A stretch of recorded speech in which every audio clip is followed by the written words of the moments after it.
Le ministre chargé des Affaires humanitaires, Son Excellence Stefano Catto, ambassadeur extraordinaire et plénipotentiaire de l'Union européenne en Haïti, cher M. Ortoun, et responsable de la société civile à l'Union européenne, cher Amor, conseiller spécial et électoral au BINU, cher Jacques Desrosiers, conseiller électoral et représentant du CEP aujourd'hui, monsieur le représentant de la diaspora, chers amis de la société civile, jeunes et femmes engagées dans le processus de changement pour Haïti, mesdames, messieurs les représentants des organisations de la société civile, mes chers amis. Au nom du consortium VDH Clé, je vous souhaite la plus cordiale bienvenue à cet atelier sur la présence et la position des jeunes et des femmes dans la vie politique nationale en général et dans les processus électoraux en particulier. Cette activité se tient donc dans le cadre de l'implémentation du projet POSAKI. Je voudrais, si vous le permettez, distingués invités, profiter de cette occasion pour marquer notre grande appréciation du support dont bénéficie ce projet et d'exprimer en même temps notre gratitude envers l'Union européenne et son chef de mission ici présent, en la personne de son Excellence, Monsieur l'ambassadeur Stefano Catto.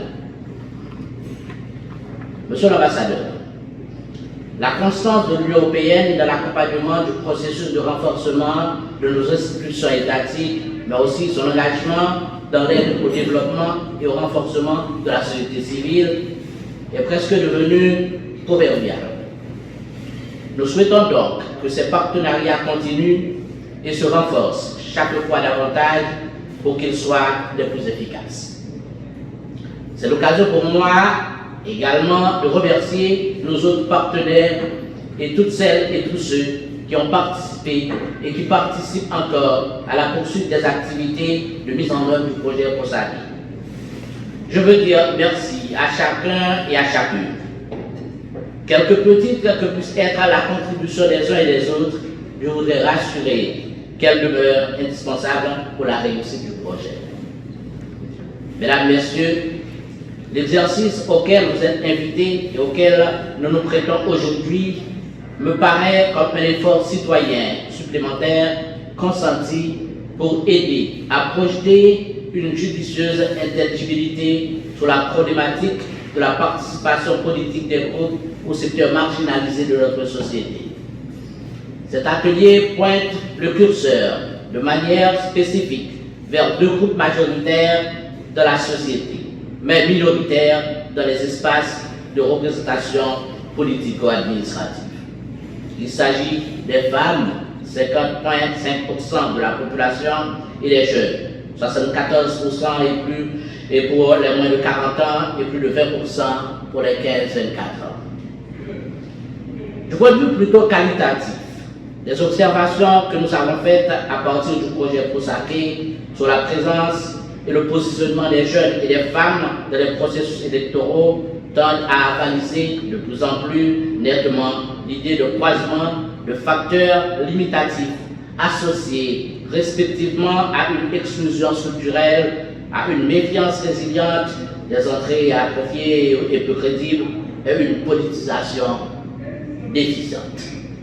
En fait, l'exclusion tant de la persistance des normes et des valeurs rétrogrades encore en vigueur dans notre société, lesquelles continuent de maintenir les femmes dans un enfermement asphyxiant, tandis que celle-là me semble guère faire confiance à nos jeunes auxquels la société offre très peu d'encadrement. De notre côté, les partis politiques, comme porte d'entrée en politique, connaissent de grandes difficultés quant à se développer. En même temps, leur prolifération inquiète et n'inspire guère confiance. Enfin, notre système politique est stable et nos institutions faibles n'ont pas permis le développement d'une culture et des mœurs politiques validées et assimilées par les uns et les autres, en particulier par ces acteurs qui entrent en politique sans y être préparés. Voilà, mesdames, messieurs, distingués invités, ce que le projet Prosake nous a révélé ou illustré. 3 grands facteurs limitatifs, parmi d'autres, de l'entrée et de la participation des femmes et des jeunes dans la vie politique de notre pays. Pour ainsi dire, la rencontre d'aujourd'hui prend l'allure d'une convocation, d'un appel à témoigner sur des événements que nous avons toutes et tous vécus, que ce soit les élections de 2015-2016, les dernières que nous avons connues à ce jour, ou encore tous les processus ratés antérieurement et en construction aujourd'hui dans le cadre de cette transition politique qui dure tantôt 4 ans. Dans tous les cas, la présence et le positionnement des jeunes et des femmes s'illustre par un air retrait visible, notamment aux dernières élections où le président de la République s'est fait élire avec 700 000 voix par un électorat de plus de 6 millions de citoyennes et de citoyens à l'époque. Mais ce qui interpelle le plus, c'est que les jeunes filles et les jeunes femmes représentent plus de 2/3 de cet électorat. Je pense que Amor a bien fait de le signaler. Alors, est-il légitime de demander où sont passés les jeunes et les femmes? C'est à cette question que nous cherchons encore à répondre aujourd'hui dans cette enceinte. Néanmoins, dans une suite logique, une autre question s'en vient. Comment refonder une citoyenneté motivée et engagée avec les jeunes et les femmes en vue de démocratiser la République, stabiliser et remettre notre pays définitivement sur le rail du progrès et du développement? C'est cela le grand enjeu dont est porteur notre projet Prosake. Mesdames, Messieurs, votre présence à cet atelier traduit votre parti pris pour un renouveau patriotique qui remet les femmes et les jeunes au cœur des processus de construction démocratique et de changement dont notre pays a tant besoin. Je ne veux pas être plus prolixe et je souhaite terminer mon propos en vous adressant tout simplement un bon atelier.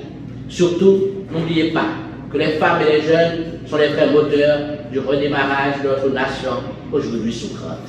Merci.